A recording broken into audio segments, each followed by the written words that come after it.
Hello, what I'm going to do is teach you how to multiply binomials, which is a fancy schmancy way of saying that I have two of these things that are in parentheses. Each one of these is called a binomial because there's two things going on. I have an x and a 3 here, and I have an x and a 4. So every time your terms are separated by pluses or minuses, we would say that this is two terms, so we would use the prefix bi, so that's why these are binomials.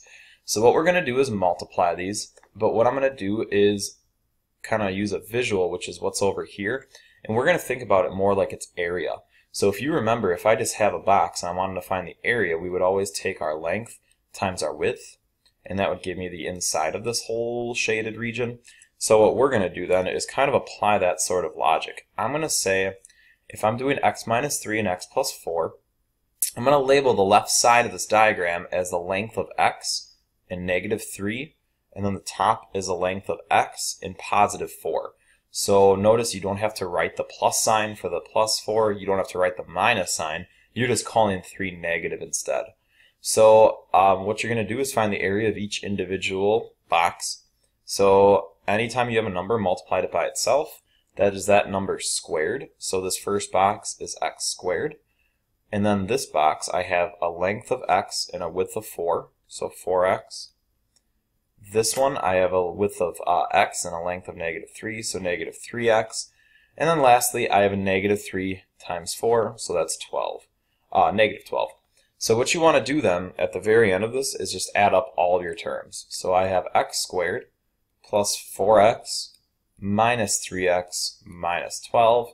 And we can even go a step further and combine like terms. So bring down the x squared.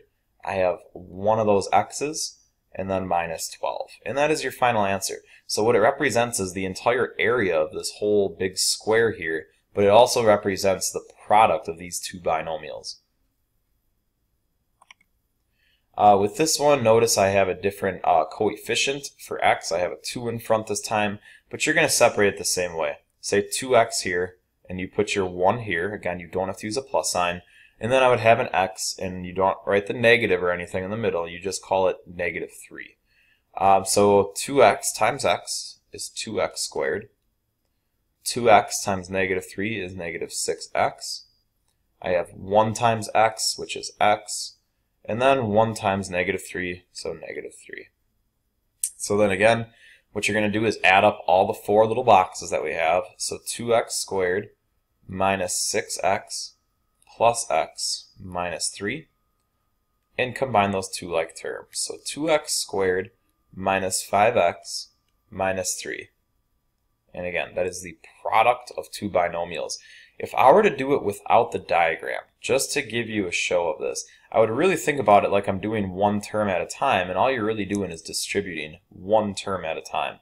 So if I were to distribute 2x times x gives me the 2x squared. This 2x times negative 3 is negative 6x, and then 1 times x is x, and 1 times negative 3 is negative 3. So what you're really doing is just distributing 4 times then for each of these two terms. Next one. With this, we have to fill in the diagram ourselves, so I'm going to fill in a 3x here, and since it's minus 3, I'm going to put a negative 3 below, and then this is a 2x, and this is a negative 4. So I'm going to multiply these two things out. So 3x times 2x is 6x squared. I have 3x times negative 4, which is negative 12x. I have 2x times negative 3, so negative 6x. And then lastly, I have negative 4 times negative 3, which is positive 12. So be really careful on your signs with that. Again, at the very end of this, we're just going to go ahead and add up all these terms. So I have 6x squared minus 12x minus 6x plus 12, and simplify the insides. So 6x squared minus 18x plus 12. That's your final answer for that. Next one. So this one's a little bit different. Notice I have one term times two terms. So how we would say this is, since it's one term, the prefix you would use is monomial, or the prefix is mono, which means one. So we would call this a monomial, and the prefix here, since this is two terms, we would say that this is a binomial. So bi is the prefix. So if I were to backtrack real quick, Our final answer here, if you have 3 terms, the prefix would be tri, so you would call this answer a trinomial. So in this case, I have a monomial times a binomial. I'm going to set it up the same exact way as before. 4x, put the -5 here. And then again, you're just multiplying. 7x times 4x, 28x squared, because the x and x. And then 7x times -5 is -35x. So at the very end, combine those. So I have 28x squared minus 35x. And that is your final answer for that problem. Last one of those. With this one, notice the only difference is that your monomial is on the right-hand side. All that means is that it's called right distributive if something is on the right side. So, So in this last example, I had something that would have been left distributive. Well, this is right distributive. So you're just drawing your arrows back. You're going to label this exactly what you would think you would do. You would take the 2x here and put the -4 below it, and then just put the 5x over here. So notice the only difference in these two problems is now I have 1 column and 2 rows, whereas in the last problem that we did, it was kind of flip-flopped. So multiply 2x times 5x is 10x squared, and I have 5x times -4, so -20x. So combine those, 10x squared minus 20x. And then the absolute last one. With this, notice you have an x plus a 5 and an x minus 5.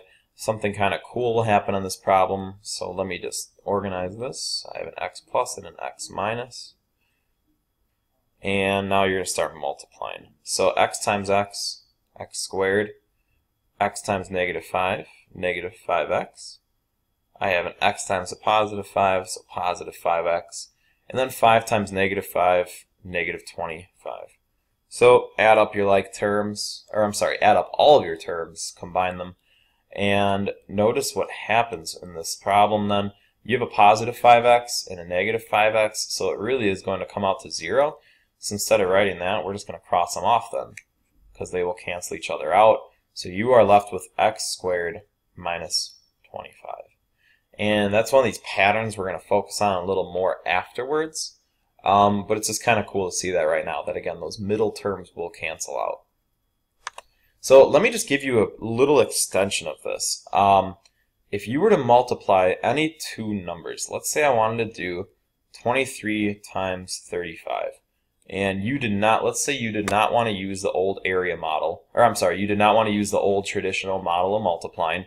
We could break this apart into using the distributive property. If I have 23 times 35, I could really write this as 20 plus 3, and then 30 plus 5.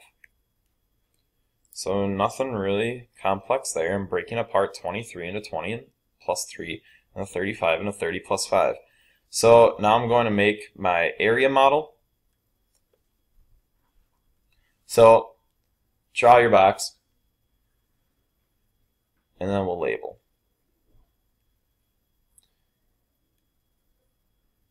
So if I were to label this, I would put a 20 here and a plus the 3 over here, and then on the top I would have a 30 and a 5.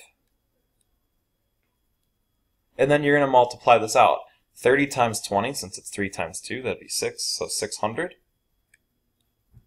This one I have 20 times 5, which is 100. 30 times 3 is 90. And then 5 times 3 is 15. So at the very end, you would just add up your 4 values, just like we had done before. So I get a 5, this comes out to a 10, and that's going to be 8. So if you were to multiply it out the entire way, you would end up with 805.